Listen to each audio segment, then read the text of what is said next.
우리 하나님 말씀 로마서 1장 7절 한 절을 우리 같이 보겠습니다. 종교개혁주일 오늘 이 시간 우리에게 주시는 하나님 말씀입니다. 로마에서 하나님의 사랑하심을 받고 성도로 부르심을 받은 모든 자에게 하나님 우리 아버지와 주 예수 그리스도로부터 은혜와 평강이 있기를 원하노라. 아멘. 주신 말씀 가지고 은혜와 평강이 있기를 원하노라 라는 제목으로 함께 말씀을 나누겠습니다. 여러분들이 강단을 보게 되면 변화된 게 느껴지시나요? 제 뒤편에 거의 있는 화분 두 개가 국화 말고 제 뒤에 이 두 개가 놓여 있죠. 지난 주간 우리 장로님 헌신으로 우리 여기에 올려놨는데, 여러분 이 이름이 뭔 줄 아십니까? 이름이 황금죽이라고 그렇게 이야기하더만요. 그래서 왜 황금죽이지? 그렇게 물었더니 이걸 꽃을 파는 사장님이 하는 이야기가, 이 사람들이 황금죽을 갖다 놓으면 황금을 주는 것처럼 부자가 된다라는 거예요.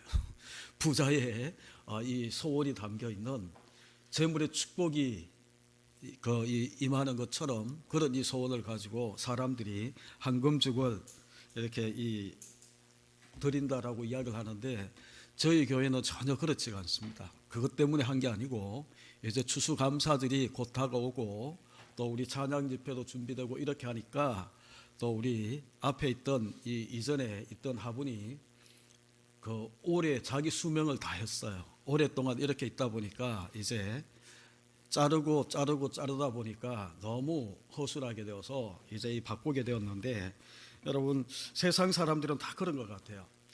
뭔가를 돈을 가져다 주는 그런 이 통로, 그런 것을 이제 믿을 수 있는 어떤 이 대상이 있다면 그런 것들을 되게 선호하고 좋아하는 그런 이 모습처럼 사람들이 그렇게 살아갑니다.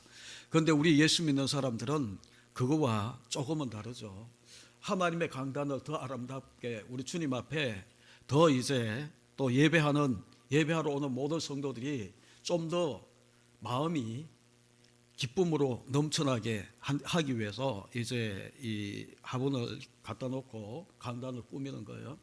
어쨌든 여러분, 제가 이렇게 저렇게 생각하다 보니까, 제가 목회를 시작하고 난 다음에, 담임 목회자가 되고 난 다음에 지금 20 몇 년이 지났지만, 제가 이 종교개혁주의를 기념주일로 지킨 적이 별로 없어요. 거의 없어요. 왜냐하면 여러분들이 이해하셔야 되는 게 뭔가 하면, 다른 데는 종교개혁주일 그러면 되게 이렇게 이제 추수감사절만큼은 아니라도 그렇게 이 기념주일로 지키는데, 제가 이 종교개혁이라고 이야기하는 것은 여러분 모든 것들이 다 그런 것 같아요. 왜 종교개혁이 일어났는가 하면 본질에서 벗어나 버렸어요. 기존 이 가톨릭이 본질에서 벗어났기 때문에 하나님 말씀을 깨달은 종교개혁자들이 본질로 되돌리기 위해서 목숨을 걸고 개혁을 하는 겁니다. 그게 종교개혁주의거든요. 우리가 말씀에 철저하게 우리가 말씀에 근거해서 돌아오게 되면 종교개혁주의다 이렇게 외치지 않아도 매일매일이 우리 매주가 종교개혁주일로 우리가 드리게 되는 그런 모습이 되는 겁니다. 그래서 이런 것 가지고 여러분들이 우리 주변에 일어나고 있는 코로나19의 상황도 보게 되면 본질에서 벗어나 버렸기 때문에 이런 현상이 일어나는 거예요. 어떤 분이 이제 이 강의하는 것을 제가 이 유튜브로 들었더니, 제가 숫자에 약해서 기록하지 않으면 잊어버리는데 20세기 전까지인가요? 거기까지 이제 영역이 정해져가 있다라는 거예요. 사람이 이 지구라는 이 땅덩어리 속에 사람이 살아갔던 공간은 25% 미만이에요. 그런데 이제 이 각종 이 사람을 제외한 이 동물들이나 이런 이 것들이 이제 75% 가까이 되는 지역을 차지해서 이렇게 살았는데, 어느 순간부터 점점 이게 사람들이 차지하는 삶의 공간을 넓혀가기 시작하면서 역전이 되어버린 거예요. 짐승들이 살 수 있는 영역은 75%에서 25%로 전락해 버리고 사람은 25%에서 75%의 공간을 차지하니까 이 짐승들이 갈 곳을 잃어버리는 거예요. 그러니까 자기 보호 차원에 자기들이 가지고 있는 이 바이러스나 이런 것들을 이전에는 자기들끼리 주고받았기 때문에 크게 자기들은 그런 면역이 있었는지 모르지만 크게 이렇게 지구촌에 위기로 다가오지 않았는데 사람이 그 영역을 침범하기 시작하면서 이게 흔들리기 시작하니까 보호 차원인지는 모르겠지만 자기들의 몸에 품고 있는 이 바이러스가 사람들에게 전염되기 시작하고, 여러분 이런 관점에서 보게 되면 코로나 바이러스가 이제 연내나 아니면 내년 초 되면 백신이나 이런 것들이 개발되어서 코로나를 극복할 수 있는 것처럼 그렇게 많은 기사들이 올라옵니다. 그런데 우리가 이런 것들을 본질을 가지고 우리가 보게 되면 그러면 코로나19가 끝났다? 그러면 다른 것이 오지 않을까? 원래 본질로 되돌려서 인간의 욕심이나 야망이나 이런 것들을 다 꺾어버리고 원래 자기 자리를 지키면서 이렇게 나가게 되면 이런 일들이 일어나지 않겠지만 이미 인간의 욕망에 야망에 가포화된 이 상태가 이미 이 지구촌을 뒤덮고 있는데 그런 것들이 더 이상 일어나지 않을까? 그러니까 여러분 우리가 가지고 있는 모든 삶의 문제들을 종교교육자들이 가지고 있는 이 관점에서 우리가 접근하기 시작하게 되면 본질, 내가 지켜야 되는 선이 뭐고 신앙생활하면서 내가 넘지 말아야 되는 선이 뭘까? 이런 이 본질을 우리가 지키기 시작하게 되면 여러분 큰 문제 없이 우리가 나아갈 수 있는 그런 모습이 될 텐데 선을 넘는 게 뭐든지 문제가 되는 거예요. 본질의 선, 우리가 지켜야 되는 이 본질을 이탈하는 것이 모든 문제를 야기하고 있는 그런 모습이 되는 것을 우리가 보게 된다면 여러분 이 종교교육 주일 똑같은 겁니다. 매주일 52주 1년 52주 전체가 우리가 본질로 돌아가기 위한 그런 모습이면 종교교육 주일이 되는 거예요. 그래서 저는 그런 이 개인의 신앙관이라고 해야 되나요? 그런 것 때문에 제가 이 종교교육주의를 굳이 막 떠들썩하게 이렇게 외치면서 하지 않습니다. 그런데 1517년에 이제 이 마틴 루터가 95개조 이 반박문을 이 위텐베르그 성문 앞에 붙이기 시작하면서 이제 이 종교교육주의가 시작된 것으로 그렇게 이야기하지만 그 이전에 이미 하나님 말씀을 깨달은 개혁자들의 그 마음 속에서 모든 개혁이 시작되고 있는 것을 우리가 보게 된다면 똑같은 거예요. 여러분 우리 주변에 일어나고 있는 모든 이상한 현상들, 여러분이 염려하는 모든 것들 겉으로 드러나는 그것만 치유하면 치유가 된 게 아니거든요.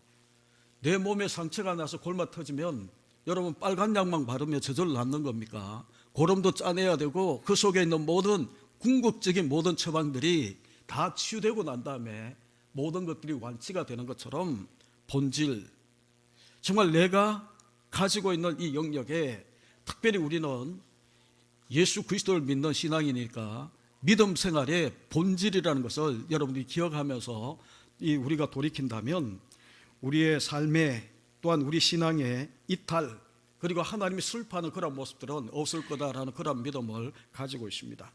오늘 우리가 주신 이 말씀을 가지고 본질로 돌아오셔서 다시 한 번 더 우리가 말씀을 보려고 하는데, 지난 시간 부르심의 감격이다라는 제목으로 함께 말씀을 나누면서 이 사도 바울이 가지고 있는 이 부르심의 감격, 그리고 모든 사도 바울처럼 모든 사람들이 부르심을 받는 이 부르심의 감격이라는 것은 은혜라는 것과 상관없이 우리가 생각할 수 없는 거예요. 부르심의 감격이라는 것은 은혜로 기결되는 그런 모습을 말씀을 드렸습니다. 그래서 지난 시간 은혜라는 이 말씀 앞에 우리가 조금 더 부연 설명을 하고 제가 이 평강이라는 단어에 하나님 말씀을 함께 나누기를 원하는데, 지난번에 잠깐 언급했던 한옥 목사님이라는 분이 결말을 알면 두렵지 않다라는 책 속에 이런 글귀가 있어요. 그분은 첫사랑을 잃어버린 증거들, 그런 제목으로 이 부제로 쭉 나열하고 있지만, 첫사랑을 잃어버린 증거나 우리 삶 가운데, 믿음 삶 가운데에 은혜가 식어지면 나타나는 증거나 똑같은 거예요. 그래서 여러분들이 그런 관점에서 이분의 이 글들을 제가 잠깐 인용하면서 여러분 가운데 소개하고 싶습니다. 주님과의 첫사랑을 잃어버린 것은 영적으로 병이 드는 건데 거기에도 정상이 나타난다라고 이야기를 하면서 그 정상이 뭔가라는 것을 이야기를 하는 거예요. 첫사랑을 잃어버린 정상이나 우리가 신앙생활하면서 정말 은혜가 식어져서 점점 은혜가 사라지고 있는 그런 모습 속에 나타나는 정상이나 똑같아서 첫사랑을 잃어버린 것과 은혜가 식어지는 그것을 같은 동의어로 저는 생각하고 여러분 가운데 소개를 합니다. 가장 먼저 기도 생활이 차가워집니다. 사랑에 빠진 연인들은 서로에게 할 말이 정말 많습니다. 매일 만나서 이야기를 하는데도 헤어지고 나면 또 쉴 새 없이 문자 보내고 전화를 하고, 결코 그렇게 문자 보내고 헤어졌어도 문자 보내고 전화하고 하는 이 모든 것들이 지루하지 않다라는 거예요. 함께 이야기할 때는 시간 가는 줄도 몰랐고 늘 함께하는 시간이 부족하게 느껴지기만 하는 그러한 것이 사랑하는 사람의 두 사람 관계 속에 나타나는 모습이라는 거예요. 그럼 여러분 묻고 싶습니다. 요즘 우리 교회 성도들 중에 정말 이 사랑이 깊이 빠진, 우리 주님과 사랑이 깊이 빠져서 정말 이 주님 앞에 개인적으로 나와서 기도하는 그런 이 분들이 있어서 제가 잘 알고 있어요. 그분들께는 너무너무 감사하지만 우리 개인들 삶을 가만히 한번 돌아보십시오. 정말 은혜가 식지 않는 그런 모습이면 내가 사랑하는 주님과 대화, 기도는 대화잖아요. 주님과 이 대화가 지루하지 않아요. 사랑하지 않는 사람과 만나서 이야기를 하면 몇 마디 하고 나면 정적이 흐르고 지루해지잖아요. 빨리 이 자리를 떠나고 싶고, 그와 마찬가지로 우리가 은혜가 식어지게 되면 그런 모습이 나타난다는 거예요. 주님과의 이 첫사랑의 이 모습이 점점 식어지게 되면 기도가 차가워지고 기도 시간이 줄고 기도해도 재미가 없고, 기도는 재미로 하는 것은 아니지만 여러분 이 모든 것들을 우리가 생각하게 되면 우리가 정말 은혜 속에 우리가 살고 있는가, 주님을 향한 이 첫사랑이 식지 않고 점점 사랑이 깊어가는 그런 모습이면 우리의 기도 생활이 차가워지지 않고 우리의 기도 생활이 점점 깊어지고 더 길어지고, 그리고 또 두 번째는 뭐라고 이야기하는가 하면 말씀에 대한 갈망을 잃어버립니다 라고 이야기를 해요. 그러면서 이분이 한 가지 예를 드는데, 한 청년이 어떤 자매와 사랑에 빠졌다고 가정해 보십시오. 그런데 그 자매에 대한 모든 것이 기록된 책이 있다. 가정을 하는 겁니다. 내가 어떤 자매와 사랑에 빠졌는데 그 자매에 대한 모든 것이 기록된 책이 있다라고 가정을 하면 그녀가 어린 시절에 어떻게 자랐고 취미는 무엇이고 좋아하는 것과 싫어하는 것이 무엇이고 무슨 생각을 하고 사는지 모든 것이 담겨있는 책이 있다면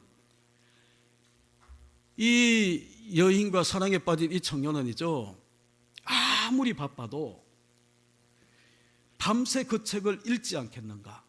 읽고 또 읽고 읽고 또 읽고 밑줄 쳐가면서 자기가 사랑하는 그 여인이 무엇을 좋아하지, 어떤 것 하면 싫어하지, 이런 것들을 파악하면서 외우다시피 하는 그런 모습이 나타날 거다라고 이야기를 하는 거예요.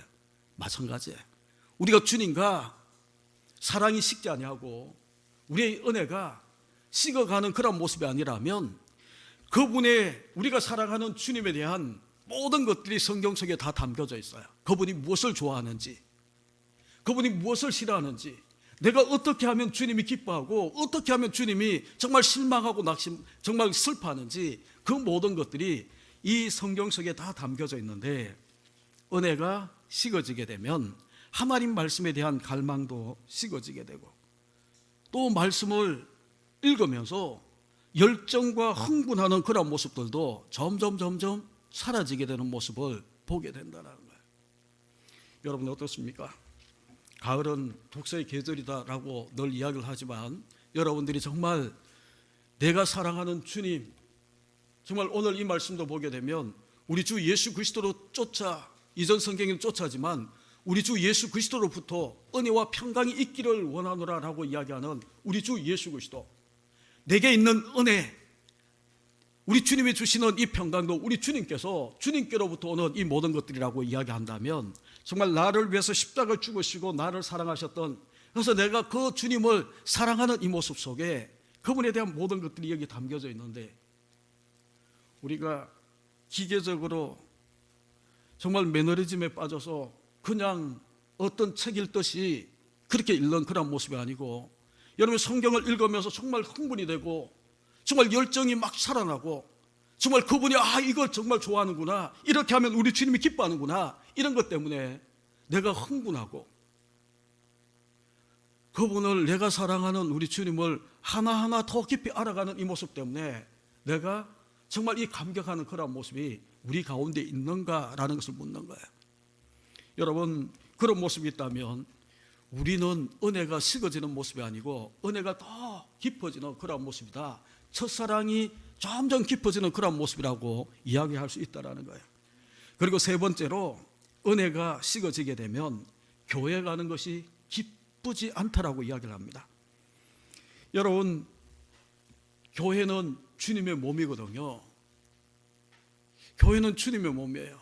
내가 사랑하는, 내게 은혜 주시고 내게 평강 주시고 나를 위해서 십자가 죽으시고 나에게 영원한 생명을 주신 그분의 몸이 이 교회인데, 내가 주님을 사랑한다면 주님의 몸 앞에 나가는, 교회 앞에 나오는 것이 기쁘고 즐겁다라는 거예요. 그러면서 이분은 하는 이야기가 다윗 왕의 고백을 이야기를 하면서, 주의 전에 문지기로 하루가 있는 것이 왕궁에서 1000년 있는 것보다 더 낫다. 내가 구하는 오직 한 일, 주의 성전에 영원히 거하는 것이다. 주의 아름다움을 바라보는 것이다 라는 고백을 덧붙이는 겁니다. 여러분, 이런저런 여러 가지 많은 이유 때문에 우리가 이 교회에 오는 이 모습이 기쁘지 않고 정말 의무적으로 내 직책이 어떠하기 때문에, 내가 가지고 있는 믿음의 연륜 때문에 마지못해서 나오는 그런 모습이라면, 여러분이 정말 주님에 대한 첫사랑을 식지 않고 더 깊이 가지고 있는 사람이라고 할 수 있겠습니까? 교회, 오늘 여러분들이 어떤 모습으로 나오셨는지 모르지만 마음에 기쁨 가지고 나오셨나요? 교회 나오는 게 막 즐거운 거예요. 여러분, 사랑하는 누군가가 기다리고 있는 그 이 데이트 장소에 나가는 것만 해도 발걸음이 다를 거고 마음이 다르잖아요. 그런데 내가 사랑하는 우리 주님의 몸이라고 이야기하는 이 교회에 그분을 만나서 그분을 높이고 그분의 이야기를 듣고 그분께 경배하는, 그분과 깊이 데이트하는 이 예배 시간이 즐겁고 기쁨으로 다가와야 하는데, 그리고 네 번째로, 첫사랑이 식으면 전도의 의욕을 잃는다라고 그렇게 이분은 이야기합니다. 사랑에 빠지면 만나는 사람에게 계속 그 사람 이야기를 하게 되는 것처럼 표정만 봐도 안다라는 거예요. 하나님을 뜨겁게 사랑하면 누가 시키지 않아도 하나님에 대한 이야기를 하지 않고는 못 배긴다라는 거예요. 누가 시켜서 전도하는 것이 아니고 내 속에 있는 주님을 향한 이 뜨거운 사랑 때문에 내 사랑하는 그분에 대해서 자랑하고 싶고 말하고 싶고. 그래서 어떤 분이 통계를 내었는데죠, 성도들이 자기 생애의 90%의 전도를, 한 명도 안 하는 분도 계시겠지만 자기가 전도하는 그 사람의 90%는 믿은 지 5년 안에 전도를 한다라는 거예요. 우리 교회 믿은 지 5년 안 된 사람들에게 기대를 거는 겁니다.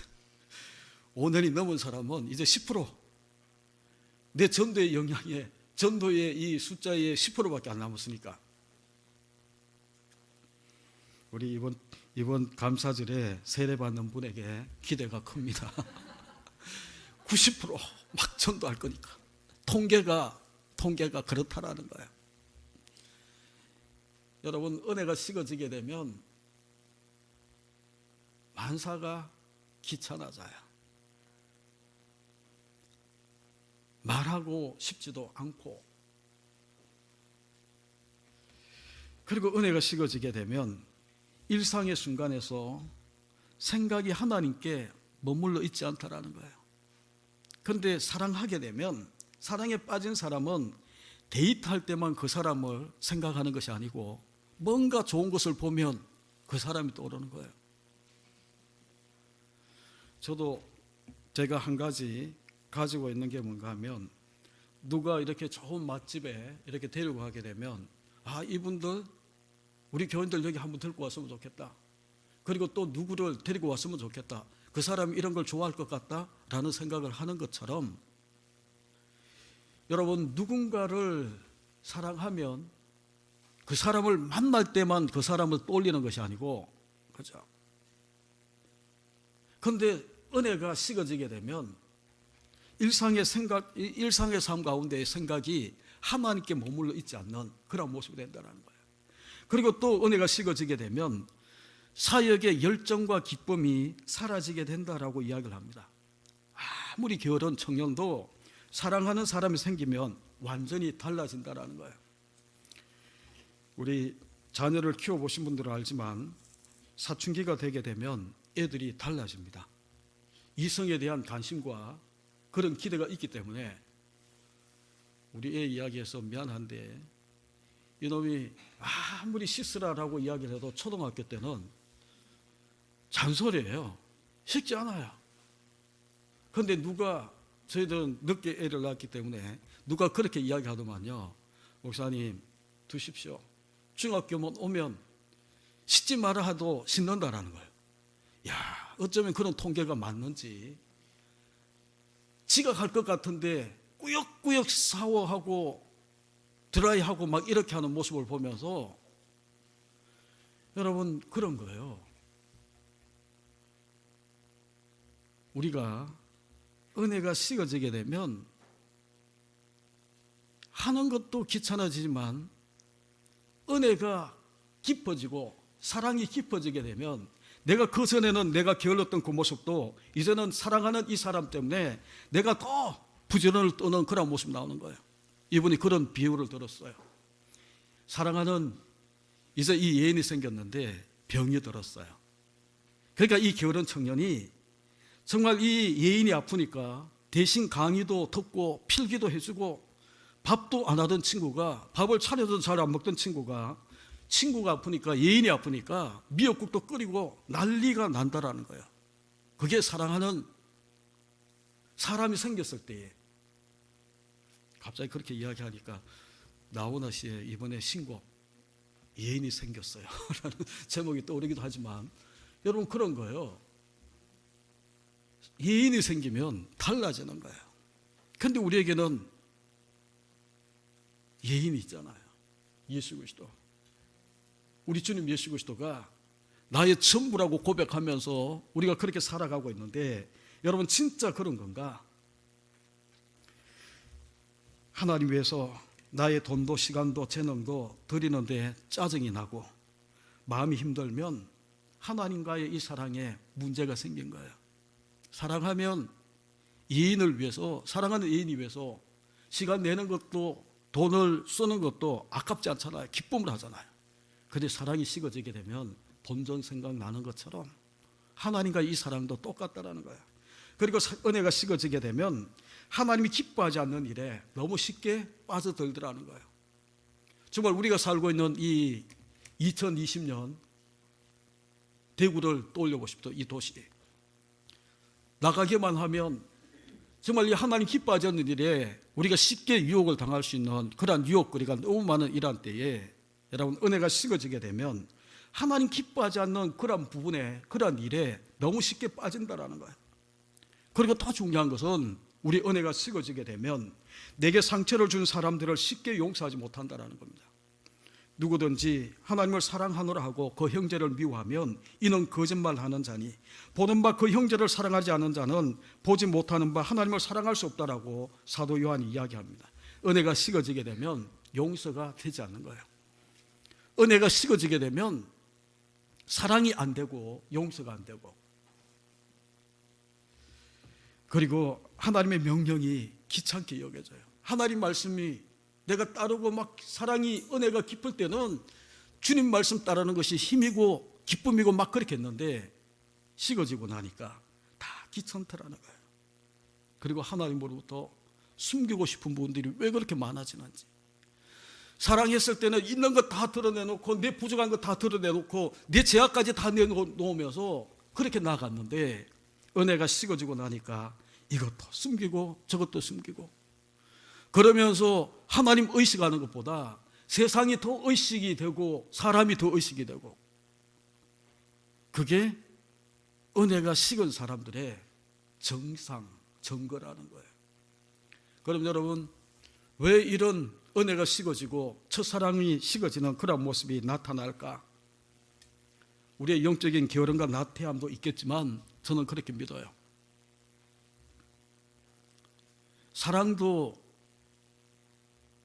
사랑을 키울 수 있는 영적인 공급이 늘 있어야 되거든요. 그런데 이 식어지는 이런 모든 것들 속에는 영적 공급이 중단되거나 희미해지는 거예요. 말씀을 읽고 정말 말씀을 묵상하면서 하나님의 영적인 공급이 내게 차고 넘쳐나야 되고, 기도의 이 시간들이 점점 나타나면서 하나님과 대화하는 그 가운데에 영적인 공급이 내게 일어나야 되는데, 그래야 은혜가 더 깊어지고 정말 사랑이 더 깊어지는 그런 모습이 될 텐데, 은혜가 식어지는, 주님을 향한 사랑이 희미해지는 그 사람들의 특징은 뭔가 하면, 말씀과 기도가 이것을 통한 영적인 공급이 점점 줄어드는 거예요. 그럼 여러분, 자가 진단할 수 있습니다. 주님을 향한 첫사랑이 내가 깊어지고 있는가? 은혜가 점점 깊어지고 있는가? 아니면 식어지는 그런 이 모습으로 점점 나타나는가? 여러분, 무엇이든지 정상이 드러나는 것은 그만큼 깊어진 거예요. 약할 때는 그 정상이 쉽게 드러나지 않습니다. 아픈지 안 아픈지. 그런데 이게 깊어지면 다 드러나게 되어 있어요. 그럼 여러분, 우리 스스로 물어볼 수 있어요. 내 믿음의 삶이 정말 은혜로 충만한, 정말 주님을 향한 이 첫사랑이 점점 깊어져서 열정과, 주님을 향한 그 열정과 이러한 것들이 넘쳐나고 있는가라는 것을 우리가 물으려고 하면, 말씀과 기도로 내가 얼마나 영적인 공급을 받고 있는가라는 것을 여러분들이 생각해 보시면 돼요. 여러분이 정말 은혜 충만했을 때에 하루 말씀을 보는 시간이 얼마였나요? 기도하는 시간이 얼마였나요? 그것을 내가 유지하지는 못할지언정 이것이 점점 줄고 있다면 내 은혜는 가면 갈수록 식게 되어 있어요.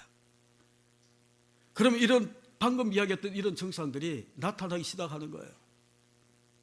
그러면 하나님과의 관계가 문제가 생긴 거예요. 그래서 계시록 2장 5절에 보게 되면, 그러므로 어디서 떨어졌는지를 생각하고 회개하여 처음 행위를 가지라 라고 이야기를 합니다. 사도 요한이 이 에베소 교회를 바라보고 첫사랑을 잃어버렸거든요. 그들의 문제가 뭔가 하면 첫사랑을 잃어버렸어요.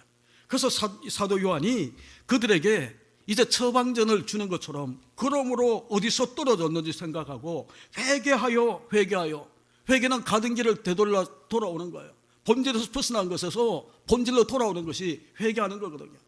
회개하여 처음 행위를 가지라라고 이야기를 하면서 우리 가운데에 도전을 주고 처방전을 주는 겁니다. 여러분, 은혜 마무리하면서 우리 자신들 돌아보십시오.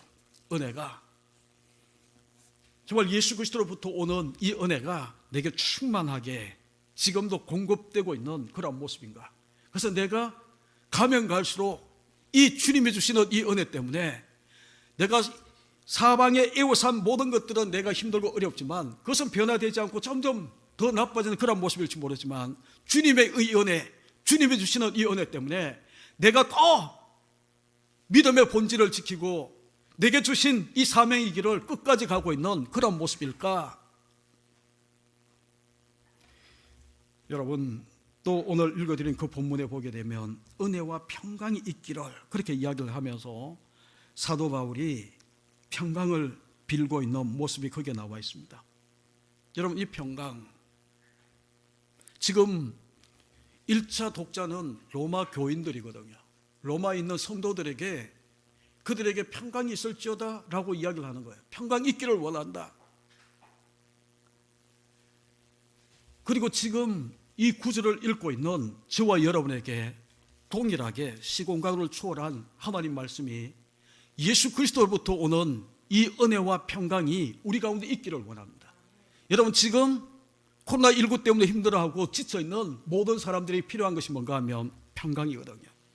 그 당시 로마 교회, 로마 성도들을 가만히 보게 되면 정말 이 황제들의, 로마 황제들의 이 박해나 핍박 때문에 이 교인들은 너무너무 힘든 거예요. 핍박 속에 있고 정말 어려운 상황 가운데 있고 믿음을 지키기가 너무너무 괴로운 그런 이 순간순간 그런 상황 속에 놓여있는 이 로마 교인들, 정말 이 7절 앞부분에 보게 되면 로마에서 하나님의 사랑하심을 받고 성도로 부르심을 받은 이들은 부르심을 받았지만 성도란 이름을 가졌지만 정말 우리가 기대하는 것처럼 예수 믿으면 복받고 예수 믿으면 어려움도 해결되고 막 이런 것들이 일어나는 그런 모습이 아니고 더 힘든 거예요. 하나님의 부르심을 받고 성도란 이름을 가졌기 때문에 오히려 세상으로부터 핍박을 받고 자기들의 처해 있는 이 모든 것들이 위기 가운데 놓여있는 이런 모습이에요. 오늘날 어쩌면 우리 대한민국에서 신앙생활하고 있는, 교회 다니고 있는 우리들의 처지와 유사한 모습들이 너무 많잖아요. 회사에서도 교회 다니는 것 가지 않기를 권면하고, 제가 듣기로는 어느 학교는 교회 다니는 친구들 다 선생님 다 파하겠다라는 거예요. 그리고 난 다음에 주말만 되면 교회 가지 마. 여러분, 이게 지금 교회 다니고 예수 믿는, 그리고 성도라는 이름을 가지고 있는 우리에게, 우리는 부르심에 감격이 있고 정말 예수 그리스도 하면 막 흥분되고 막 이런 모습이지만 세상 가운데 놓여있는 성도의 모습은 정말 이 사도 바울이 빌고 있는 평강 있기를 원한다라고 이야기하는 이 평강이 절대적으로 우리 가운데 필요한 그런 모습이에요. 성경을 읽다 보게 되면 이 평강이란 이 단어의 번역이 어떤 데는 화평, 평화, 평안 이런 말들로 나타나고 있는 그런 모습이지만, 여러분, 우리가 알고 있는 평강 그렇게 이야기하면 여러분, 평강은 어떤 건가요? 지금 내가 힘들고 어려운 정말 이 고난의 모든 현실들이, 내 마음에 안 드는 이 모든 현실들이 다 사라지고 자연스럽게 내가 원하는 내 마음이 원하는 대로 내 환경이 바뀌어지는 것을 우리는 평강이다라고 이야기하잖아요. 그런데 좀 전에 이야기 드렸던 것처럼 이 로마에 있는 성도들은 그런 평강을 이야기를 하면 이들은 평강이 없는 사람이에요. 자기들이 원하는 대로 되지 않아. 오히려 박해하고 핍박하고 이런 모습이 더 극심하게 나타나고 있는 그런 때에 사도 바울이 평강 있기를. 여러분, 원문에 보게 되면 우리 번역 성경에는 평강이 있기를 원하노라라고 이야기를 하면서 평강을 비는 그런 이 기도문처럼 그렇게 보이지만 원문에는 이 원하노라라는 단어가 없어요. 너희들은 이미 예수 그리스도로부터 오는 은혜와 평강을 받았다라고 선포하는 그런 원어예요. 원어의 뜻은 그런 거예요. 있기를 원하노라라는 것이 아니고 너희는 이미 예수 그리스도로 말미암아 완료되었다라는 거예요. 은혜도 너희가 이미 받았고 평강도 이미 너희는 받았다, 평강이 있는 상태다라고 이야기를 하는 거예요. 그래서 여러분, 이 원어의 이 의미를 가지고 가만히 보게 되면 우리가 기대하는 그 평강은 내가 불편하고 내가 어렵고 힘든 이 모든 것들이 바뀌어지고 내가 원하는 대로 정말 편한 대로 부족함이 없는 모든 상태가 그렇게 채워지는 그 상태를 우리가 평강이다라고 이야기한다면 사도 바울이 말하고 있는 이 평강하고는 거리가 너무 먼 거예요. 그럼 여러분, 사도 바울이 그게 우리 주님으로부터 오는 평강이라면 우리 이 사도 바울이 너희에게 평강이 있기를 원하노라 라고 이야기할 것이 아니고, 그렇게 우리 식으로 이야기하면 그렇게 기도할 것이 아니고, 그들의 처해 있는 로마 황제의 이 박해가 없어지고 정말 신앙생활하는 게 막 잘되고 복되고 정말 부자가 되고 있는 병도 고침을 받고 막 그런 일들이 일어나는 그것을 위해서 사도 바울이 기도하는 게 더 맞잖아요. 그런데 여러분, 우리가 다 성경을 보다 보게 되면 사도 바울은 우리 성도들이 처해 있는 그 이 환경의 어려움, 외적인 핍박이나 이런 것들을 위해서 그것이 사라질지어다라고 기도하지 않아. 그런 기도는 1도 없어요. 요즘 애들 말처럼 1도 없어요. 오히려 그런 상태 속에 너에게 평강이 이미 임했다. 너에게 이미 하나님의 은혜가 있고, 하나님의 은혜가 있는 사람은 평강을 이미 받았다라는 거예요. 평강이 이루어졌다라는 거예요. 우리가 그렇게 이야기하잖아요. 태풍 속에 이 태풍 전야처럼 고요한 그 상태. 지금 주변은 태풍이 막 몰아치는데 그 한복판에는 너무 고요한 거예요. 사방은 에워싸서 황제의 박해가 있고 정말 환경에 어려움이 있고 결핍이 있고 부족이 있는데 하나님의 은혜가 그 속에 임해서 예수 그리스도가, 내가 사랑하는 예수 그리스도가 내 중심에 턱이 서서 있죠. 어떤 핍박이나 어떤 어려운 환경이 자기를 흔들지 않는 거예요. 마음이 흔들리지 않는 거예요. 그 상태를 사도 바울은 너에게 있기를 원하는 예수 그리스도부터 온 평강이라고 그렇게 이야기를 하는 겁니다. 여러분 이해가 되셨는지 모르지만 여러분 우리 주 예수 그리스도로부터 은혜와 평강 있기를 원하노라 라고 이야기하는 뭐뭐로부터, 예수 그리스도로부터, 이전 성경에는 예수 그리스도를 쫓아라고 이야기하는 이 말은 있죠. 영어 성경에 보게 되면 from이라는 전치사를 써요. 뭐뭐로부터. 그런데 원문에 보게 되면 헬라 말로 이 from은 아포라는 말을 쓰거든요. 여러분 사도 바울이 이 편지를 써보내고 그리고 다른 사도들이 편지를 써보낼 때에 모든 인사말 가운데에 은혜와 평강이 있기를, 어떤 때는 긍휼까지 첨부하기도 하지만 공통적으로 많이 나타나고 있는 것이 은혜와 평강이 있기를. 그런데 여러분 공통점이 뭔지 아세요? 그 단어들 앞에 뭐뭐로부터, 이게 반드시 수식어처럼 따라다녀. 그런데 뭐뭐로부터 뒤에는 있죠. 반드시 우리 주 예수 그리스도, 예수 그리스도라는 단어가 그 뒤에 반드시 따라다녀요. 여러분 너무 재밌지 않나요? 성경을 통해서 사도들이 우리 가운데 주시기를 원하는 은혜는 있죠. 은혜가 뭡니까? 지난 시간에 이야기했던 것처럼 값없이 아무 대가를 치르지 않고 하나님이 공짜로 우리에게 주신 선물이 은혜예요. 구원이 은혜고 정말 예수 믿는 것 때문에 우리 가운데 주어주신 이 영생이 은혜예요. 이 은혜가 있는 사람, 내 마음에 내가 하나님 되고 싶어하는 그런 이 자아가 내 자리를 차지하고 있었는데 하나님이 값없이 그것을 다 죽여주고 제거하고 난 다음에 예수 그리스도가 주인 되어서 나타난 이 상태, 이렇게 우리를 이 믿음으로 말미암아 그 모든 것들을 바꿔놓고 값없이 우리 가운데 주셔서, 여러분 은혜 받은 사람이라면 이 평강도 우리 가운데 이미 온다라는 거예요. 왔다라는 거예요. 그래서 예수 그리스도가 우리 가운데 있는 사람은 현실의 상황이 어렵고 내가 가지고 있는 소유가 정말 이 부족해서 내가 너무 힘들고 그렇게 해서 사라지는 평강은 아니라는 거예요. 세상이 주는 평강은 그런 거예요. 그런데 우리 주님이 주는, 우리 예수 그리스도로부터 오는 이 평강은 있죠. 환경 외적인 어떤 여건이나 이런 상황 때문에 그 평강을 잃어버리거나 뺏기지 않는 그런 평강이라는 거예요.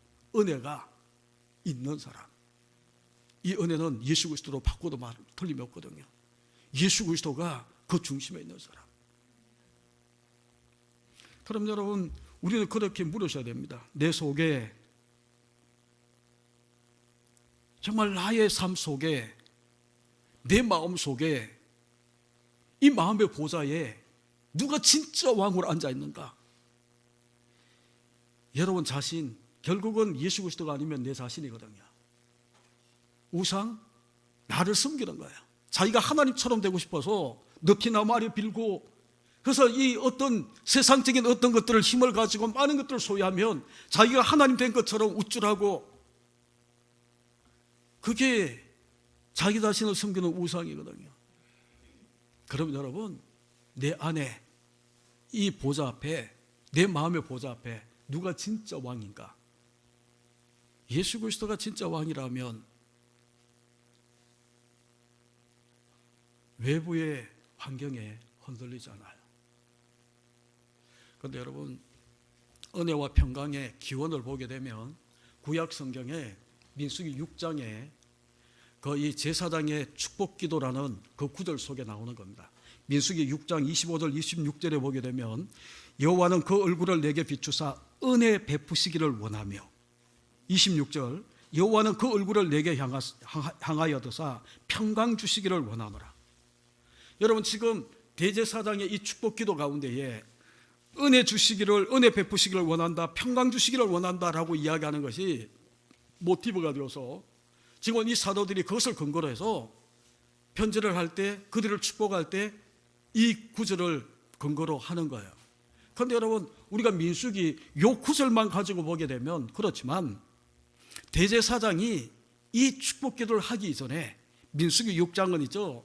저희들이 하는 TVI 그 제목을 달면 나실인 규례예요.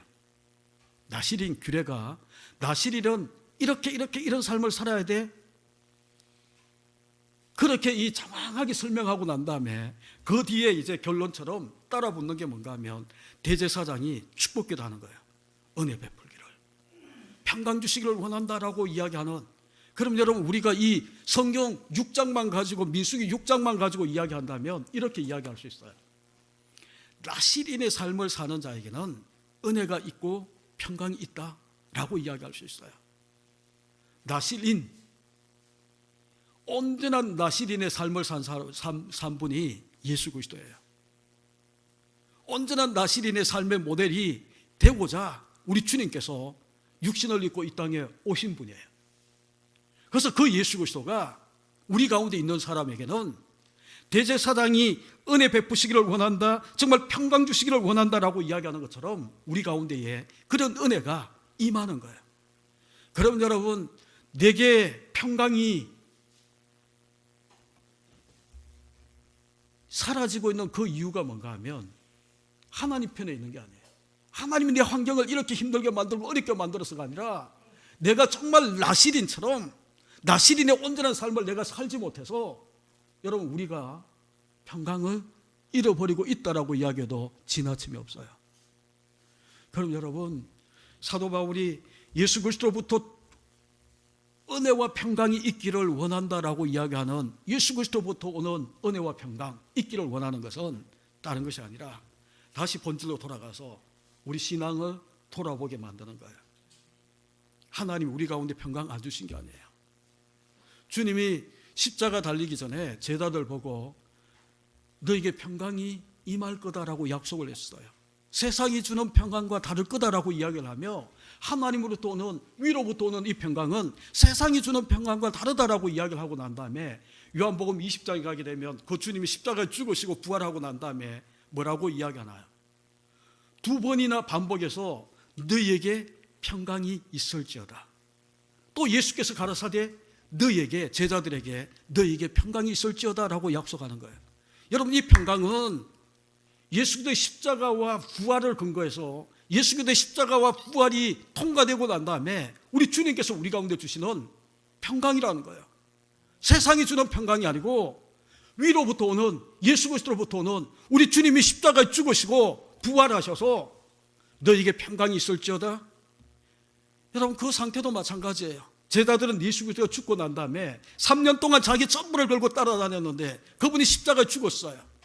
힘없이 로마 군병에 의해서 불안하고 도망다니고 자기들도 예수의 패거리로 죽을까 봐 두려워 떨고 있는 그런 상태에 부활하신 우리 주님이 오셔서, 야, 내가 이전에 이야기했지 않냐? 내가 주는 평강은 세상이 주는 평강과 달라. 그러면서 부활하신 주님이 그들을 바라보시고 너희에게 평강이 있을지어다. 또 예수께서 가라사대 너희에게 평강이 있을지어다. 그 평강. 여러분, 제가 지난 시간에 이야기 드렸는지 모르지만 거의 서강대 교수였던 장영희 교수님이 2005년에 암으로 하나님 나라 가셨어요. 그분이 많은 글들을, 좋은 글들을 책으로 많이 남겼어요. 그리고 그분이 떠나신 지 10주년이 되어서 그분의 책들 속에 좋은 글들을 모아서 그러나 내겐 당신이 있습니다 라는 제목의 책을 발간했어요. 제목이, 요즘 제가 이 책 제목 보고 책을 잘 고르는데 또 그분은 제가 좋아하는 그런 이 분이라, 작가분이라 제가 그 책을 사서 이렇게 저렇게 읽는 동안 그분의 삶에 대해서 많은 것들을 깨닫게 되었어요. 소아마비에다가 정말 자기 아버지가 학교 다닐 때에 그렇게 업어 나르고, 그리고 지금까지 살아온 모든 것들이 그분이 마지막에 남긴 책인지는 모르겠는데, 그분이 남긴 책 가운데에 살아온 기적, 살아갈 기적이라는 책을 남겼어요. 그런 이 장애의 그런 몸으로 이 교수가 되기까지, 박사 논문을 쓰고 이렇게 하면서 교수가 되기까지, 그리고 많은 사람들의 이 멸시와 무시를 당하면서 이 길에 오기까지, 여러분, 그분이 살아온 모든 삶이 기적이었어요. 살아온 기적이었어요. 그런데 그분이 또 이렇게 인생을 돌아보니까 앞으로 살아갈 모든 것들도 기적이 필요한 거예요. 그래서 살아갈 기적이라고 이야기를 한 거예요. 여러분, 이 기적이라는 단어를 은혜로 바꿔보십시오. 우리가 지금까지 지나온 모든 것들은 하나님의 은혜 때문에, 앞으로 우리의 모든 삶 가운데에, 힘들고 어려운 이 모든 여건 가운데에 내가 믿음의 길을 잘 가기 위해서 필요한 것이 뭔가 하면 역시나 은혜예요. 그래서 앞으로 살아갈 모든 것도 주님의 은혜가 필요하고, 지금까지 지난 모든 것들도 주님의 은혜 때문에 여기까지 온 거예요. 지금까지 지난 모든 것들이 주님의 은혜였지만 앞으로 살아갈 모든 것도 주님의 은혜예요. 그런데 이 은혜가 있는 사람, 은혜로 사는 사람은 외부의 환경이나 내가 처해 있는 여건이나 이런 것 상관하지 않고 세상이 주는 평강과 다른 우리 주님이 주시는 그 평강이 있을지어다. 평강이 이미 너에게 완료된 거야. 그것을 믿는 너에게는 이미 평강. 그렇게 이야기하는 이 말씀을 여러분 기억하시고, 우리가 코로나19나 아니면 이것 때문에 삶의 경제적인 어려움이나 내일을 바라보게 되면 여전히 막막하고, 그래서 그분이 살아갈 기적이라고 이야기한 거예요. 하나님의 기적이 필요하고 하나님의 은혜가 필요하고, 우리 성도들을 가지고 이야기한다면 막막한 거예요. 그래서 필요한 것이 살아갈 모든 것들 속에 주님의 기적과 은혜가 필요한 우리의 모습을 고백하는 것처럼, 여러분 가운데에 어떤 여건, 어떤 처지, 어떤 환경에 놓였는지 모르지만 내일을 향한 그런 이 막막함이, 또한 제가 느끼는 거나 여러분이 느끼는 거나 다를 수 있지만, 오늘 이 구절 속에 사도 바울이 하나님의 성령에 취해서 로마 교회를 바라보고 외치고 있는 예수 그리스도로부터 은혜와 평강이 있기를 원하노라, 이것이 저와 여러분 삶 가운데에, 또한 우리 교회, 이 대한민국 가운데에 그대로 이루어지기를 예수 그리스도 이름으로 축원합니다. 기도하겠습니다. 말씀을 또 올리시면서 우리 함께 기도했으면 좋겠습니다. 은혜가 식어진 증거들 떠올려 보십시오. 값없이 받은 이 은혜 있는 자에게는 평강이 이미 임했다라고 이야기합니다. 평강이 있을지어다. 부활하신 우리 주님이 그들 가운데에 평강이 있을지어다, 평강이 있을지어다.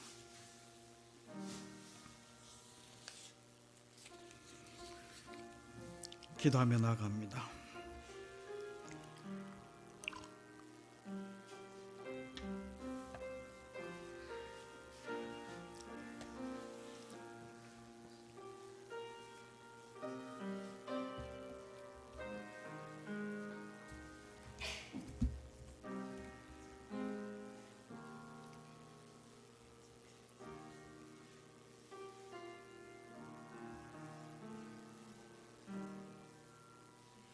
하나님 아버지, 감사합니다. 이 아침도 종교교육줄로 많은 일을 섬기지만 오늘도 하나님 말씀 앞에 부끄럽지 않는 삶을 살기 위해 이 말씀을 묵상합니다.